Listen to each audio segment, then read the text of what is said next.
Hello, all CUET aspirants. I hope you are gearing up for the exam. And today we have the most interesting session lined up for you. आज हम करेंगे full length paper CUET का.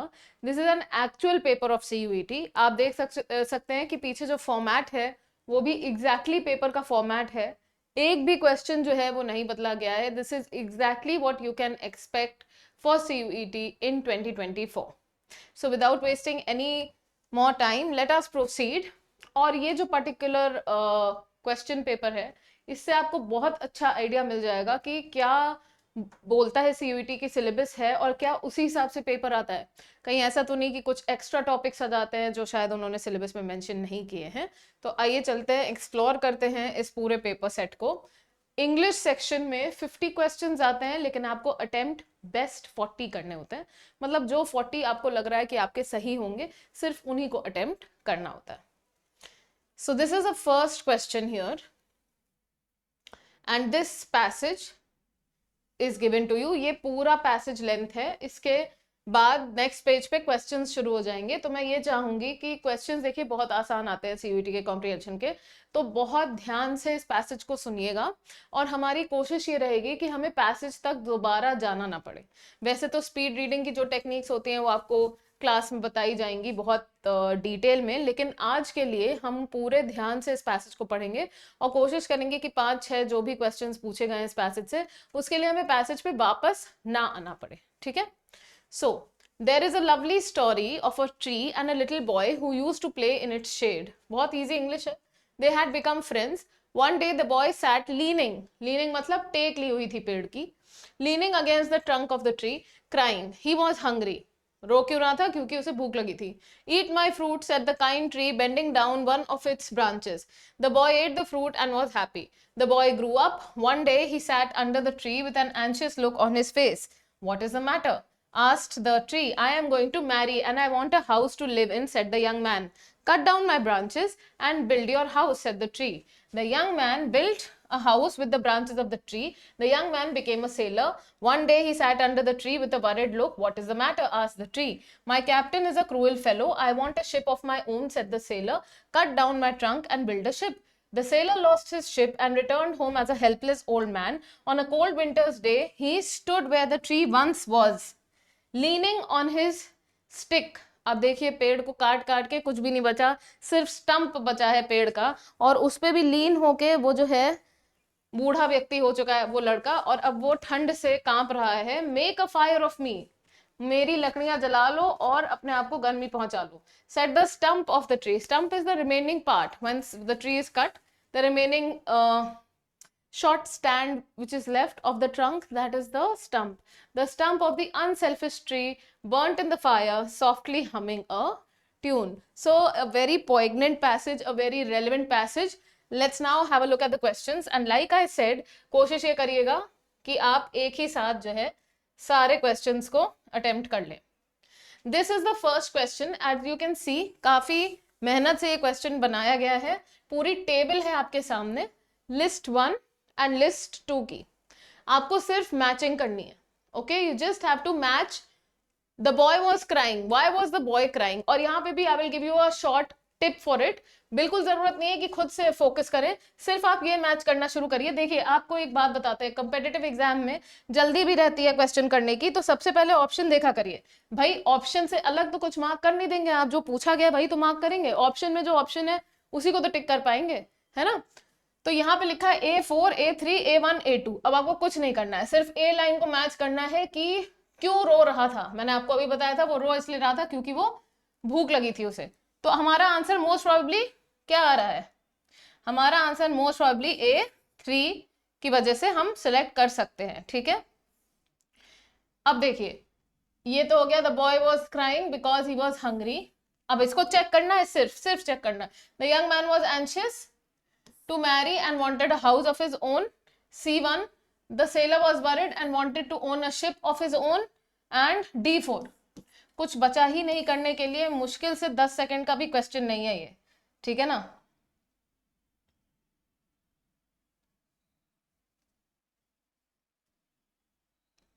Correct. So now that is absolutely right. Moving on to the next question. अब देख रहे हैं बड़े आसान question, you don't have to go to the passage again, ठीक है। The two protagonist of the story, protagonist क्या होते हैं? मेन कैरेक्टर, जिनके ऊपर ये कहानी आधारित है। Main character are obviously the tree and the boy, both are innocent and naive, one is intelligent the other is a fool, both are cunning and selfish. देखिए ये तो नहीं हो सकता, ये भी नहीं हो सकता, क्योंकि पेड़ तो इनोसेंट था, लड़का इनोसेंट नहीं उतना रहा। One of them is demanding and greedy, कौन है ये? Boy. And the other is always generous, कौन है ये? The tree. तो डेफिनेटली आंसर आपका डी ही रहेगा। इनोसेंट इसलिए नहीं टिक करेंगे क्योंकि one is the intelligent and the other is a fool, ऐसा नहीं कर सकते। इंटेलिजेंस का मतलब होता है भाई देखिए पढ़ाई लिखाई में अच्छा होना, इस तरह की, तो इस वजह से ये तो इस पैसेज पे लागू नहीं होता, और इस वजह से इसका आंसर जो है वो डी रहेगा। आगे चलते हैं। How were the tree and the little boy related to each other? They were close contenders in the race to survive, नहीं। कंटेंडर्स मतलब एक दूसरे के कंपेटिटर थे, तो नहीं। They were very close friends due to very long association, they were colleagues as they work together, ये भी नहीं हो सकता। दे वर कंपेटिटर्स, ये भी नहीं हो सकता। तो ऑब्वियसली आपका आंसर यहाँ पर क्या रहेगा? B, it will be B. Very easy passage, आपको खुशी हो रही होगी कि अच्छा इतना आसान है, तो हमारे डेफिनेटली 200 में से 200 आ जाएंगे। चलिए next question. The story highlights a typical selfish human nature we are all familiar with. Identify it from the options given below. Number 1, compassion and benevolence. Benevolence मतलब kindness.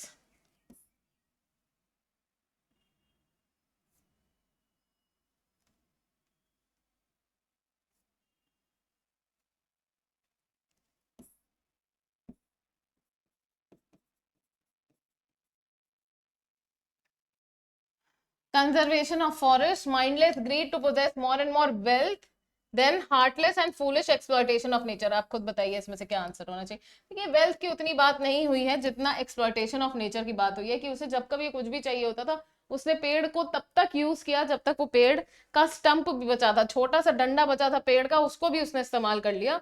तो इसलिए डेफिनेटली डी रहेगा answer. Next question. The stump of the unselfish tree burnt in the fire softly humming a tune means every tree sings when it is burned, बिल्कुल नहीं है ना, ये इस पर्टिकुलर पेड़ की बात हो रही थी। The selfless tree felt no pain even in its acute suffering while dying caring for others, हो सकता है।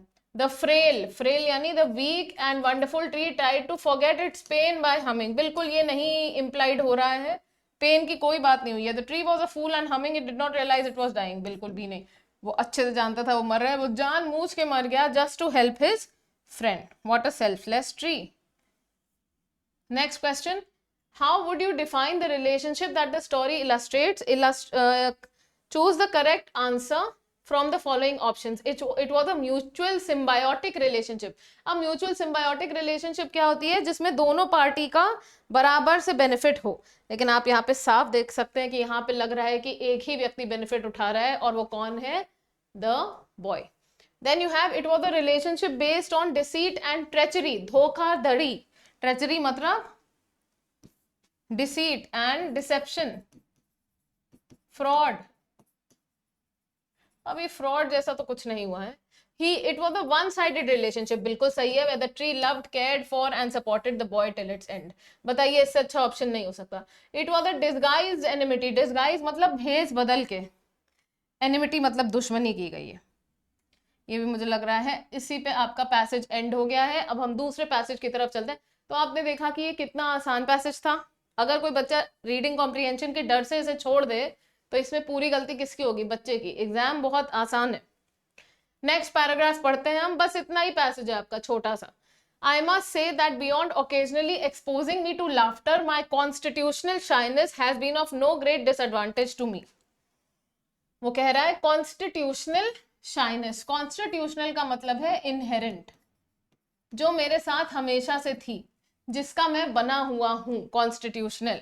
I must say that beyond मतलब बिसाइड्स, इसके अलावा कि मेरे ऊपर ओकेजनली लोग हंस रहे थे, तो जो मेरी अपनी इनबिल्ट शाइनेस थी उसका और कोई बड़ा डिसएडवांटेज मेरे लिए नहीं था। कहता है in fact I can see that on the contrary, on the opposite hand, ये जो शाय क्वालिटी है मेरी, it has been all to my advantage, इसकी जो है वो अच्छी बातें ज्यादा है। मेरी जो हिचकिचाहट है बोलने में, which was once an annoyance, annoyance मतलब जिसको पहले लोग एक न्यूसेंस समझते थे, एक प्रॉब्लम समझते थे, है ना, इज नाउ अ प्लेजर। अब ये मेरे लिए अच्छी चीज हो गई है। सबसे बड़ी खुशी की बात यह है कि उसने मुझे सिखा दिया है economy of words. What do you mean by economy of words? Economy of words का मतलब है कि शब्दों को बहुत सोच समझ के इस्तेमाल करने की आदत मेरी बन गई है, क्योंकि मैं वैसे भी बहुत शर्माता हूं, इसलिए मुझे बहुत सोच समझ के बोलना पड़ता है। I have naturally formed the habit of restraining, यानी controlling my thoughts, and I can now give myself the certificate that a thoughtless word, and I can now give myself the certificate that a thoughtless word hardly ever escapes my tongue or pen. मैं कभी भी बिना सोचे समझे नहीं बोलता हूं, क्योंकि मैं वैसे ही बहुत शर्मीला किस्म का व्यक्ति हूं। I do not recollect ever having to regret anything in my speech or writing. मुझे कभी भी किसी बात का अफसोस नहीं हुआ जो मैंने कभी बोल दी हो या लिख दी हो। इसलिए मेरे को बहुत सारी एक्सीडेंट से, बहुत सारे वेस्ट ऑफ टाइम से छुट्टी मिल गई। Experience has taught me that silence is part of the spiritual discipline of a votary of truth. Votary,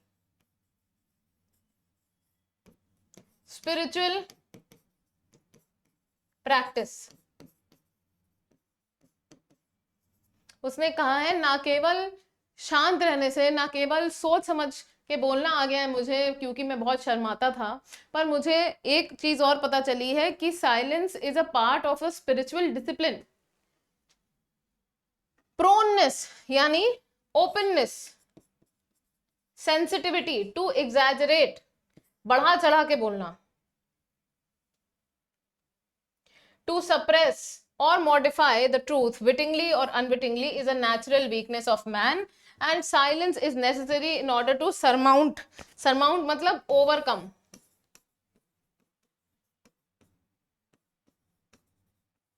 overcome it. A man of few words will rarely be thoughtless in his speech. He will measure every word.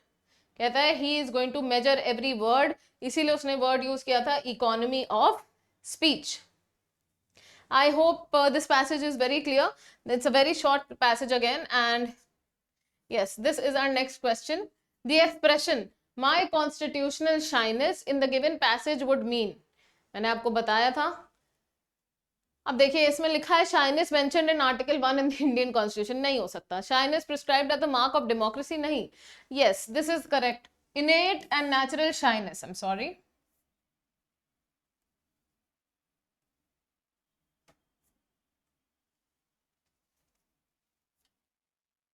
Yes, we were talking about option C. This is the innate and natural shyness in the author, a shyness that the author pretends to get some evil advantages in life. Not at all. There is nothing evil about this habit of shyness, according to the author. It is, on the contrary, very beneficial.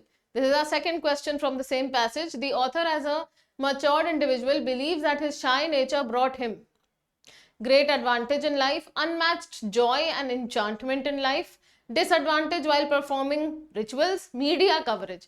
Obviously, the answer is great advantage in life. So that would be your option 1. क्योंकि unmatched Joy and enchantment जैसी कोई बात ऊपर नहीं हुई है। ऐसा नहीं बहुत ही एक्स्ट्राऑर्डिनरी खुशी हो गई, लड्डू फूटने लगे खुशी के, नहीं, लेकिन जिंदगी उसकी ठीक ठाक थी। From the options given below, select the one which will most appropriately answer the following question.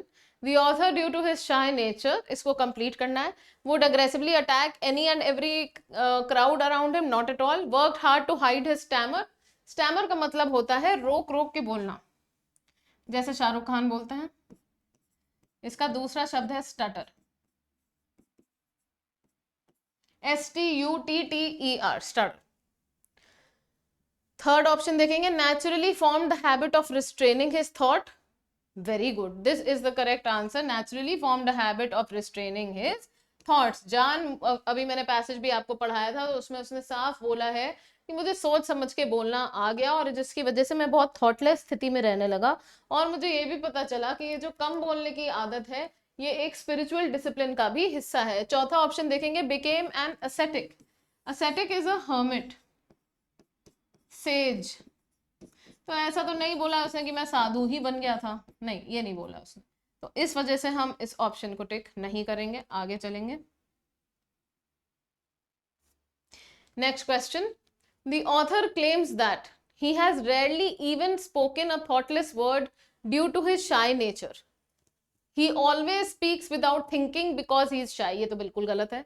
As a shy individual, he has become sensitive to nightmares, बुरे सपने. His shy nature helped him become a great cricket player. देखिए ऐसे option दिए हुए हैं कि आपको खुद ही पता चल जाएगा answer is a.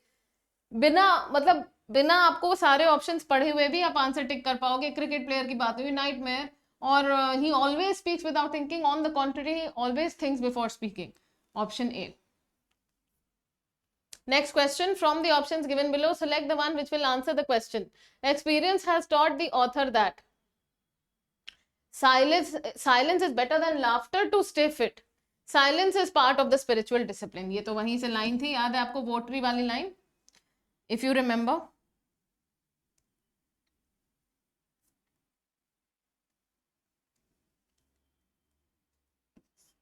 Silence is part of the spiritual discipline. Silence is to be avoided at all costs. No, silence can never be achieved by man. नहीं, उसने तो बोला है कि silence is a part of the spiritual discipline. Now next question from this, again a chart question. तो मैंने आपको जो टिप बताई थी, सिर्फ ए वाले ऑप्शन को देखिए, 1 2 3 4. अभी जैसे ये ऑप्शंस हैं, इसमें ए के अलग अलग 1 2 3 4 दिए हुए हैं. मान लो दो ऑप्शन होते हैं जिसमें ए को दिया जाता 1 और 1, ठीक है. मान लीजिए दो ऑप्शन होते हैं जिसमें होता कि ए 1 होता, ए भी 1, और जो सेकंड ऑप्शन है उसमें भी ए 1 होता, तब हमें थोड़ा आगे तक देखना पड़ता. बट क्योंकि ये क्वेश्चन बहुत बेसिक लेवल का बनाया है इन्होंने, तो A4 A2 A3 A1, we just have to check option A. A man of few words will, मुझे 1 लग रहा है, rarely be thoughtless in his speech, तो हम इसको पहले चेक करेंगे. A1. B2, my hesitancy in speech was once an annoyance, बिल्कुल सही है. C3, proneness to exaggerate, modify and suppress that truth is a natural weakness in man. And D4, my shyness occasionally exposed me to laughter. See, it's so simple. ठीक है, आगे चलते हैं. ये tip जरूर याद रखिएगा कि जो फर्स्ट अल्फाबेट है और उसकी मैचिंग है, उसी को देख के सीधे कंपेयर कर लीजिएगा. और यहाँ आप देख रहे हैं कि सीयूईटी ने हर कॉम्प्रिहेंशन में एक चार्ट फॉर्म में क्वेश्चन जरूर पूछा है मैचिंग वाला, तो इसको याद रखिएगा.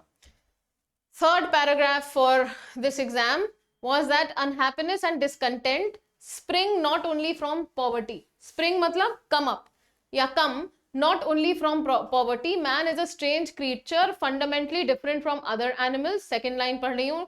He has far horizons. Invincible, invincible मतलब undefeatable, undefeatable hopes.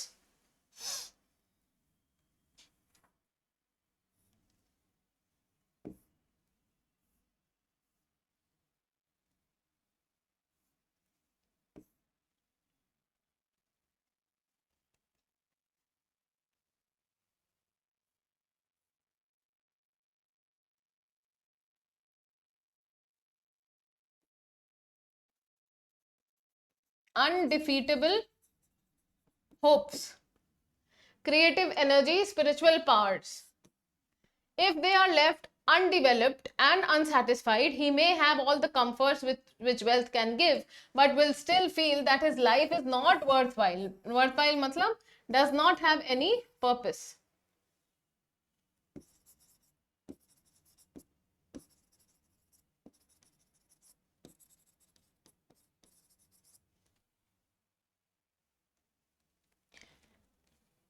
The great humanist writers Shaw and Wells, Arnold Bennett and Galsworthy, who are regarded as the prophets of the dawn. Prophets matlab the people who were at their best, people who were the Masihas. Masihas, MESSIAH, of the dawn. Expose the foibles, that is the inconsistencies only, that is the wrongs done by humanity, inconsistencies and weaknesses of modern life, but they ignore the deeper currents and sometimes misrepresent them. At any rate, they give nothing in their place. In the void, what is void? Void means empty space left by the removal of tradition, morality and religion. Others are putting in vague sentiments of race and power.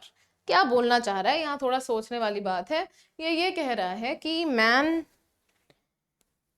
and the highest humans that ever were, who were the Masihas, right?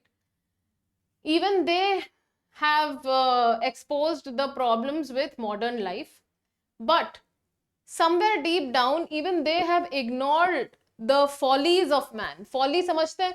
FOLLY, folly. Folly मतलब the mistakes of man. Somewhere even the best of human beings have ignored the wrongdoings of man. They give nothing in their place, and the empty space left by the removal of sanskar, tradition, ethics, culture, values, others are putting in vague, matlab obscure, very undefined sentiments of race and power.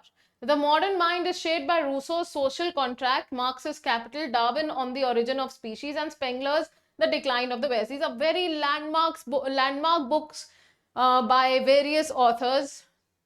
The outward confusion and chaos of our life reflect the confusion of our hearts and minds. Constitution, says Plato, are but the reflections in the outside world of the values which prevail or spread in men's minds. There must be a change in the ideals we cherish. यहाँ से देखिए, मैंने आपको पहले भी बताया था कि जब भी ऑथर कोई अपना विचार व्यक्त करता है, तब हम मेन आइडिया की तरफ उसको ले जाते हैं, तब हम समझते हैं कि मेन आइडिया पे कुछ बात होने लगी है. तो यहाँ हम इस लाइन में देखते हैं कि पहली बार ऑथर ने अपनी कोई बात कही है कि there must be a change in the ideals we cherish. Cherish मतलब होल्ड डियर, जिनको हम बहुत एम्ब्रेस करते हैं, जिनको हम बहुत अच्छा मानते हैं, उन सब वैल्यूज, आइडियल्स मतलब एथिक्स, वैल्यूज में चेंज होना चाहिए. We adopt or follow before we can give social expression to them. We help to secure the future only to the extent to which we ourselves are changed. What is missing in our age is the soul. There is nothing wrong with the body. We suffer from sickness of spirit. हमारी आत्मा ही अपवित्र हो चुकी है.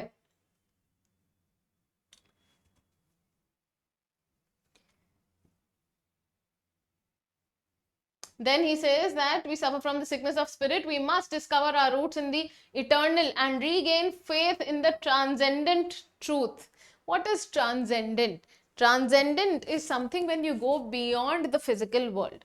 That is, you are proceeding now to the world and now to the realm of metaphysical. That is God. We must discover our roots in the eternal and regain faith in God, which will order life, discipline discordant elements. Discordant का मतलब होता है elements which are not in rhythm, elements, and bring unity and purpose into it. If not, when the floods come and the winds blow and beat upon our houses, it will fall. So this is basically a threat which the author has given कि अपने जीवन जीने का तरीका सुधार लीजिए, भगवान से संपर्क बनाए रखिए, पूजा पाठ कर लिए, मोरालिटी और एथिक्स पे ध्यान दीजिए, क्योंकि अगर जो है कयामत का दिन आया तो आपके साथ कुछ और नहीं होगा, सिर्फ और सिर्फ आपके अच्छे कर्म ही आपके साथ होंगे basically. So the author implies that if the eternal values and ideals are not regained, then of course it is the human civilization and society will be ruined forever.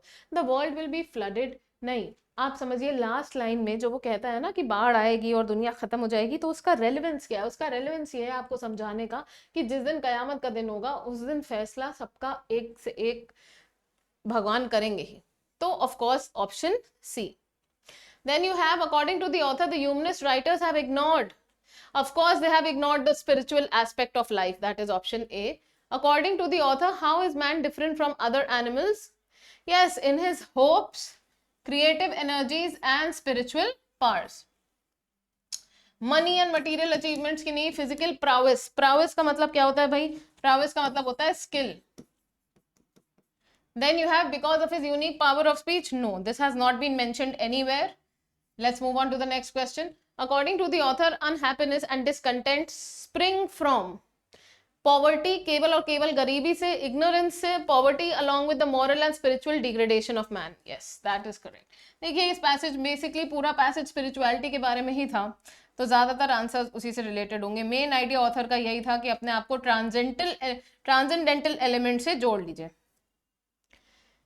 Again, very favorite pattern of CUET. We have another chart, another match the following and same principle. अगर आप इसको check करें again A3, A1, A2, A4 basically आपको सिर्फ A वाले को match करना है. The strange creature man 3 होना चाहिए, is fundamentally different from other animals. तो मैं पहले 3 को चेक करूंगी, that is option A. Then B, prophets of dawn are Shaw and Wells, Arnold and Galsworthy, that is right. Then C, the famous book written by Rousseau, Social Contract. And D, our age is missing out on spiritual development. So clearly the answer is A. Despite enjoying all the comforts that wealth can provide, man will still feel incomplete and unhappy if, obviously it is B, his hopes, creative energy and spiritual powers are unsatisfied. Now if you look at this very carefully, you will find that in all these 3 passages, which is around 5 questions per passage, that is 15 questions and approximately 15 into 5, which is 75 marks, you will not lose even a single mark. आप एक भी number नहीं खोएंगे.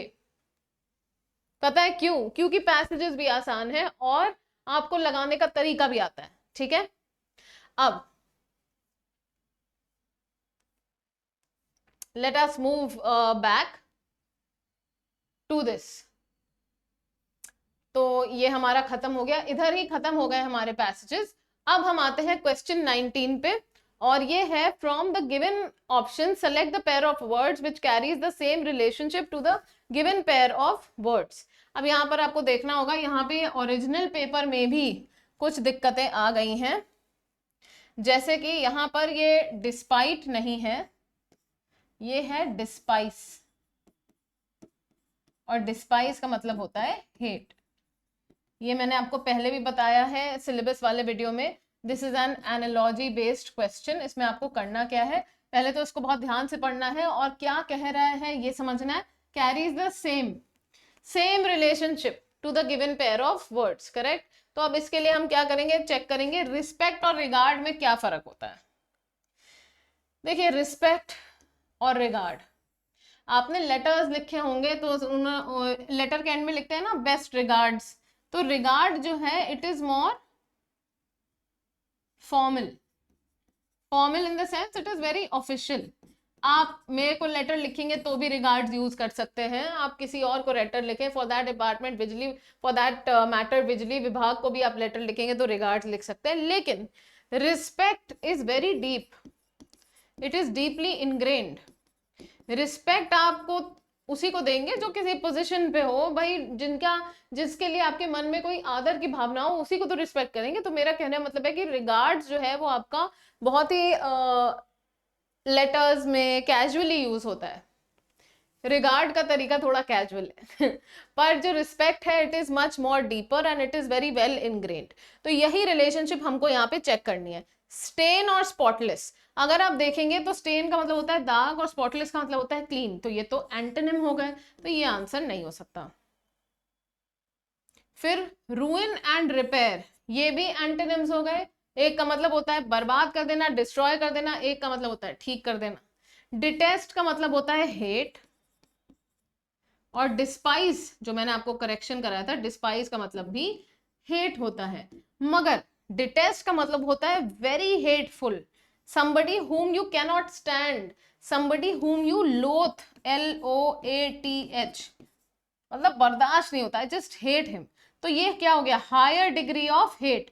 जैसे ये higher degree of respect था वैसे ये higher degree of hate है. और ये नॉर्मल सा not liking someone.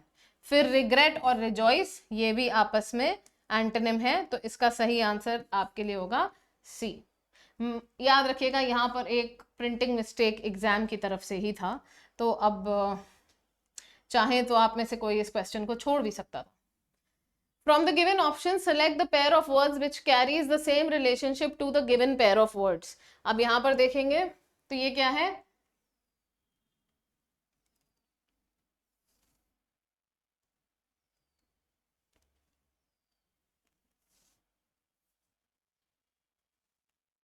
Dull is to bright. Obviously ये दोनों क्या है, एंटोनिम्स हैं, एक दूसरे के विलोम हैं. फॉरसेक और डिस्कार्ड, सबका मतलब दोनों का होता है टू लीव. छोड़ दिया। लीन और स्लेंडर दोनों का मतलब होता है थिन। फ्रेजाइल और डेलिकेट दोनों का मतलब होता है something which is very easily broken. बचा क्या आपका आंसर, क्या होना है आपका? आपका आंसर होगा D. Harmony is to discord. Harmony मतलब good relationship, peaceful, harmony. Discord matlab there is some noise somewhere, there is something does not match, there is a problem between two people or two individuals or in whatever respect it is being said. Okay, so harmony matlab cool, calm, quiet. Discord matlab friction.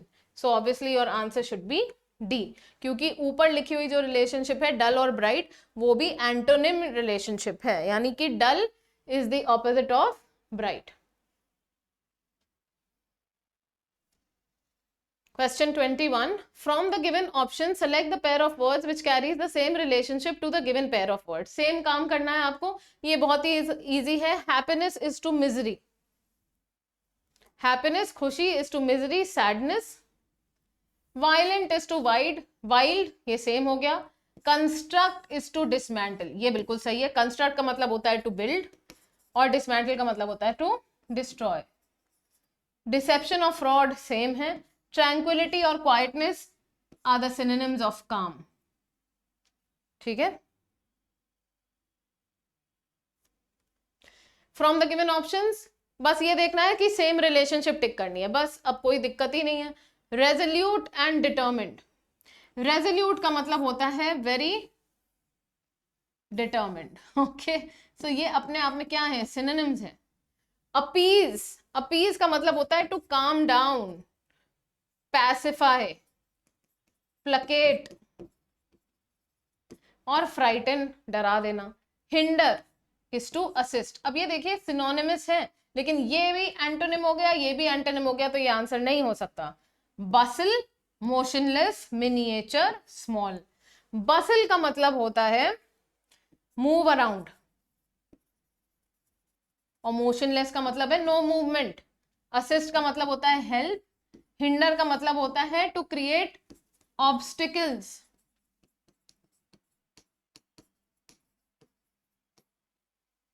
ठीक है, तो जाहिर सी बात है miniature मतलब also small, small मतलब miniature. और क्या हो सकता था? ट्रिवियल. और क्या हो सकता था इसके लिए अच्छा शब्द? इनकॉन्स्पिकुअस. ठीक, सही आंसर है आपका D.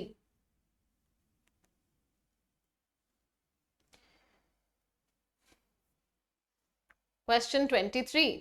Rearrange the given group of words to make a meaningful sentence. तो इसको हम क्या बोलते हैं इंग्लिश में? पैराजंबल. ये एक ही सेंटेंस के टुकड़े कर दिए गए हैं और मैंने आपको पिछली बार भी ये टिप दी थी आपको, छोटी सी, बहुत ही आसान सी टिप है, और वो ये है कि आप इस सीक्वेंस से पीछे जाइए. प्लीज अपने मन में टाइम वेस्ट मत करिए कि आप अपने मन में इसको सही से अरेंज कर रहे हैं और पता चला वो ऑप्शन ही नहीं दिया हुआ है. इसका कोई फायदा नहीं होगा. तो पहले चेक करते हैं. DACB, the administration will soon launch a consumer protection drive to educate the people about their rights and to warn traders against the use of fraudulent means.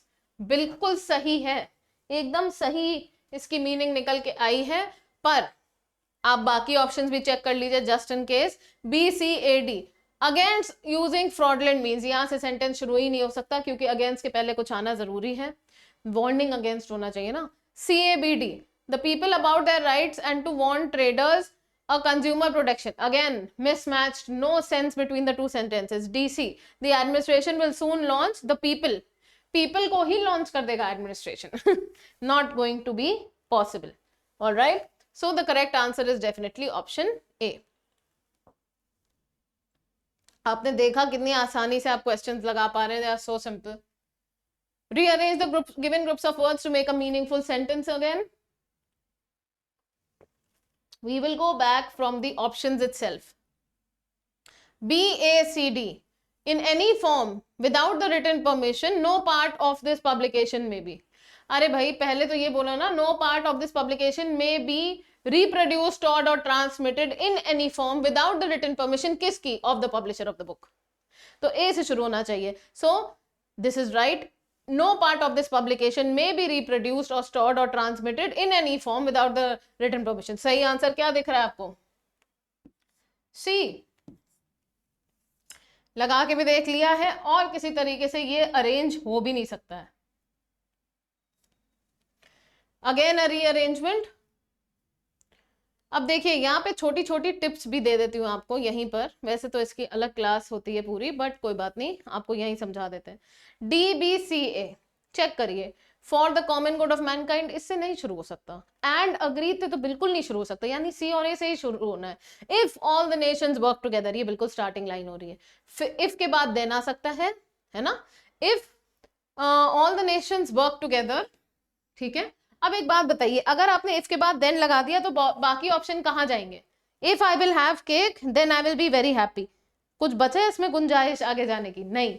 इसलिए अगर आपको और सेंटेंसेस अरेंज करना है तो आपको क्या करना पड़ेगा कि इफ के आगे कोई और सेंटेंस लगाना पड़ेगा, फिर देन आएगा, ठीक है। तो C, for the common good of mankind, if all the nations work together, number 1 for the common good of mankind, फिर बी एंड अग्री, कौन agree? All the nations agree to obey all the laws. अब क्या होगा? Final result है, then the world will avoid, avert मतलब avoid all future wars. Correct? So simple. Again a rearrangement. पहले हम check कर लेंगे फॉर द पहले डी से windshield and red screen से तो शुरू नहीं होगा। To display all the details, यहां से चेक करते हैं। To display all the details on the centre, to display all the details on the centre, centre मतलब गवर्नमेंट, हो ही नहीं सकता। For the vehicles carrying food items to display, again a mismatch, obviously the answer should be D. The center has made it mandatory for the vehicles carrying food items to display all the details, कहां पर? windshield और rear screen पे। तो सही answer आपका obviously रहेगा option D. Question 27, from the given option select the one which is similar in meaning to the given word. बहुत आसान है। nourish, nourish का मतलब होता है to provide nutrition,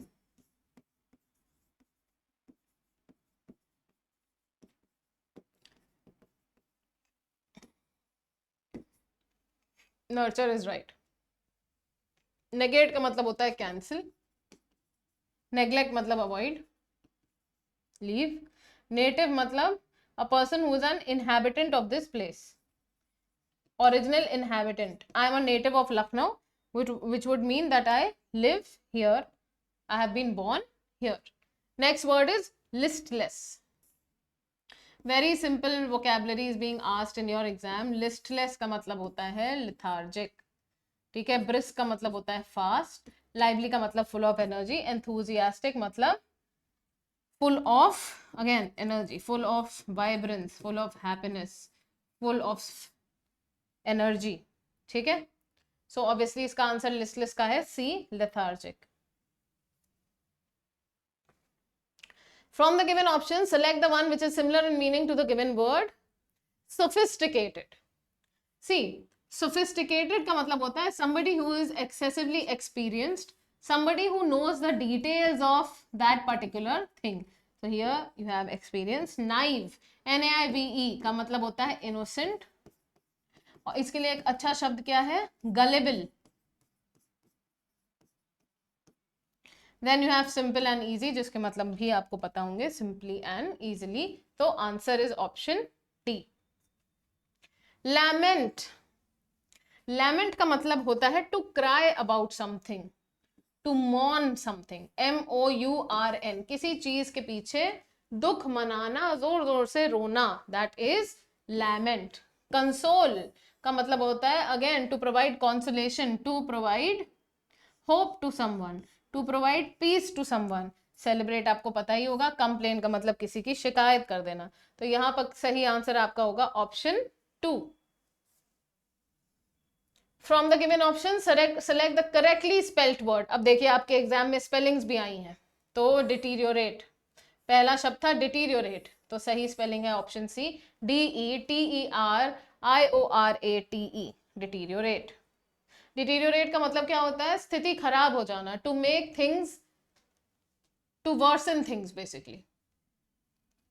निमोनिया की सही स्पेलिंग, अब इसमें बहुत सारे बच्चों ने मे भी गलती कर दी हो. निमोनिया, निमोनिया पी से शुरू होता है, पी इज साइलेंट, और PNEU pneumonia, तो A is right. It is a disorder of the lungs. From the given options, again correctly spelt word emergency. EMERGENCY, emergency.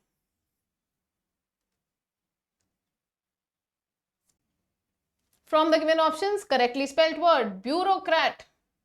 बहुत ही ध्यान से आपको देखना था इसमें. Bureau, BUREAU, crat, that is option D. Government official, bureaucrat means a government official. अब हम आते हैं इडियम्स के ऊपर. देखिए ये 35th क्वेश्चन है आपके एग्जाम का. कायदे से अगर बच्चा यही पेपर देने जा रहा होता तो अब उसे सिर्फ 5 क्वेश्चंस और लगाने हैं, 40 क्वेश्चंस हो जाएंगे, मगर मैं आपको पूरे 50 तक सॉल्व कराऊंगी. ठीक है. So to smell a rat, to smell a rat का मतलब है कि मैंने कुछ फिशी, FISHY, कुछ फिशी, कुछ षड्यंत्र पकड़ लिया है. So to suspect a trick और अ डिसीट. अब देखिए इडियम्स की एक ऐसी चीज है कि आपने जितने ज्यादा प्रैक्टिस किए हैं, जितने ज्यादा इडियम्स पढ़ रखे हैं क्लास में या अदरवाइज, उतने ही आप अटेम्प्ट कर पाएंगे. अगर आपको मीनिंग नहीं आता है तो please control yourself, leave this question, wait for another better question which you know better, right. So here it means to suspect a trick or deceit. Again an idiom question, to take a leap in the dark. इसका मतलब होता है अंधेरे में बिना सोचे समझे कूद जाना. Yes, so that would be C. To do something without being certain of the outcome and result. इसमें कोई इफ्ट है ही नहीं, अब पता है तो पता है. To pull one socks up, इसका मतलब होता है फिर से अपने आप की परफॉर्मेंस को इंप्रूव करने की तैयारी करना, which is option 2. To make an effort to improve one's performance. From the given option, select the one which most correctly explains the given expression. Again, to lose face. Okay, to lose face का मतलब है to lose the respect of other people. To lose the respect from others.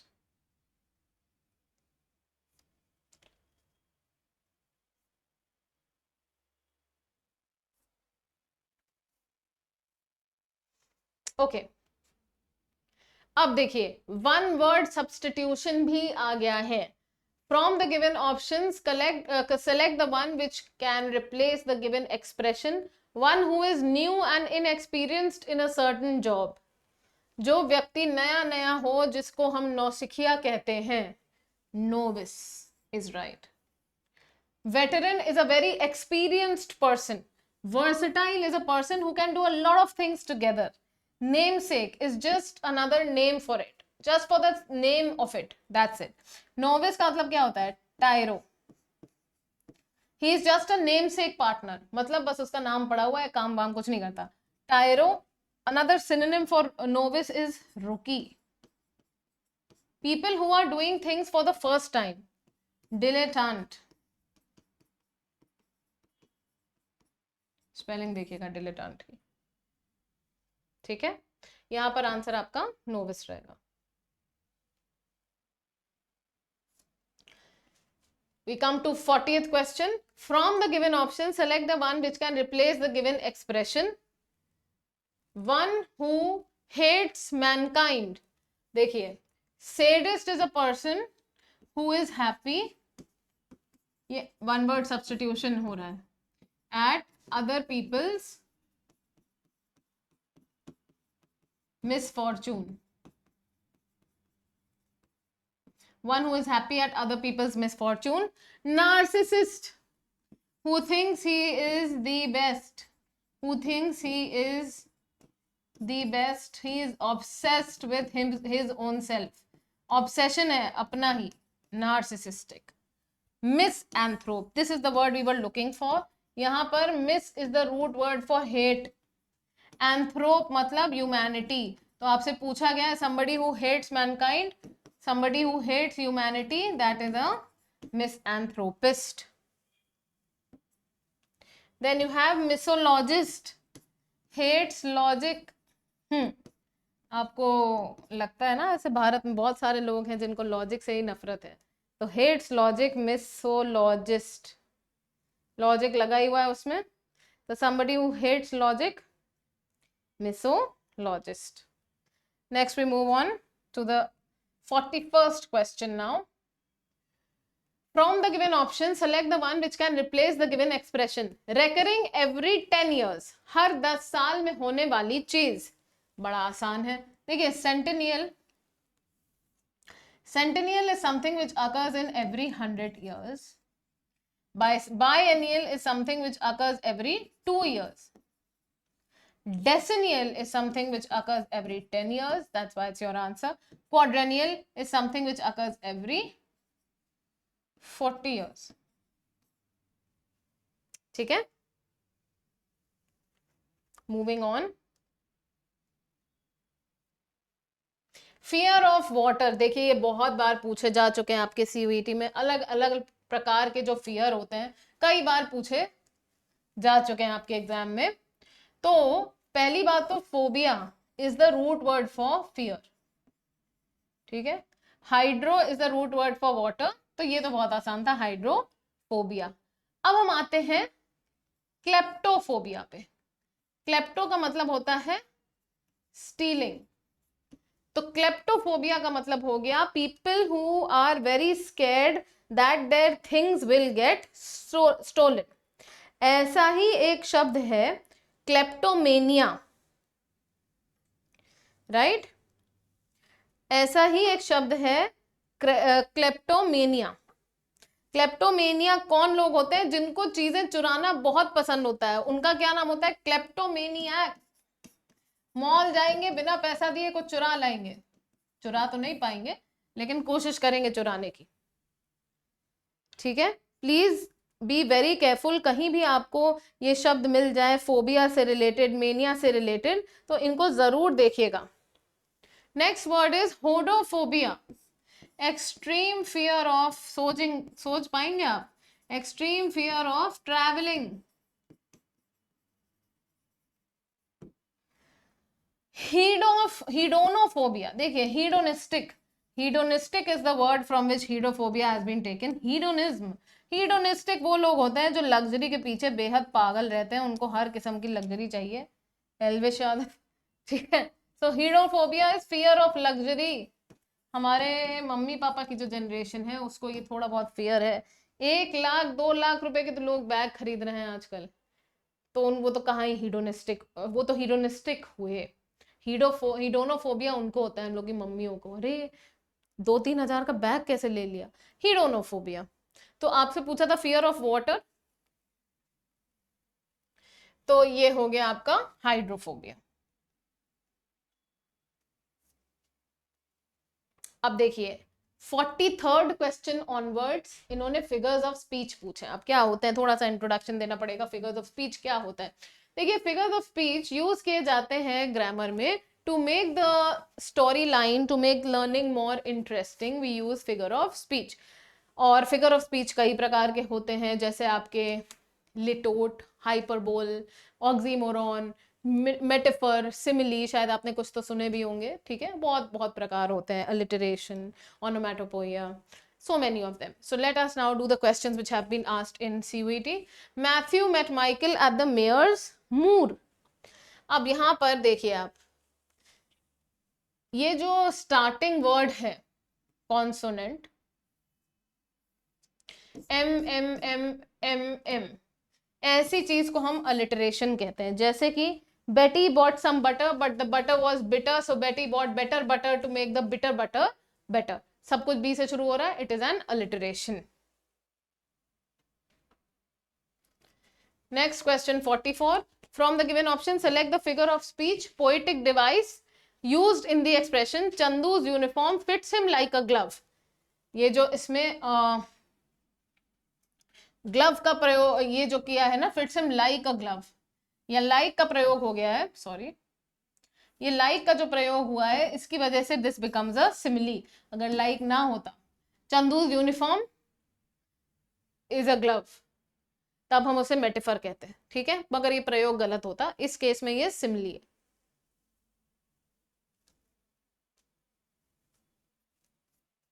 Tom and Jerry share a love hate relationship. देखिए, दो विपरीतार्थक शब्द जब साथ में लगा दिए जाते हैं तो इसको हम क्या कहते हैं? इसको हम कहते हैं ऑक्सीमोरॉन। जैसे कि एक बहुत ही फनी ऑक्सीमोरॉन है, हैप्पीली मैरिड, ठीक है, love hate relationship. I was so happy that I started crying. Happy tears, happy tears is an oxymoron. ये दोनों शब्द पास पास आने चाहिए। ऑक्सीमोरॉन, दो विपरीतार्थक शब्द एक साथ।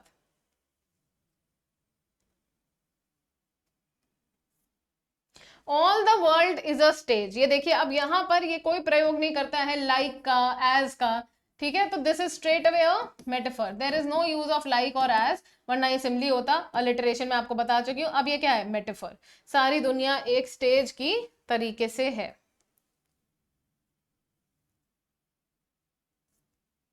Next word, from the given option select the opposite in meaning. Select the word which is opposite in meaning to the given word.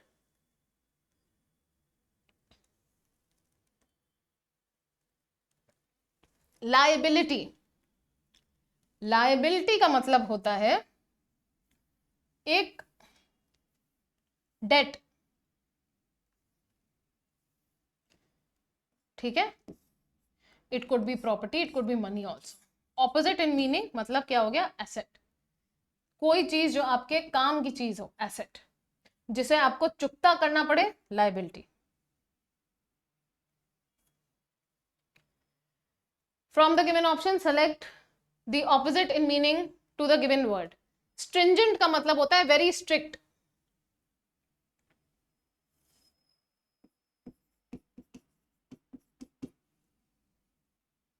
वेहेमेंट, severe, general.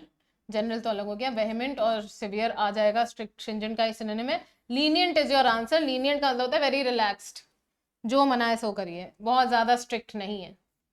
49, from the given option select the opposite in meaning to the given word. Conscientious. Conscientious का मतलब होता है somebody who is very meticulous, somebody who gives a lot of attention to detail.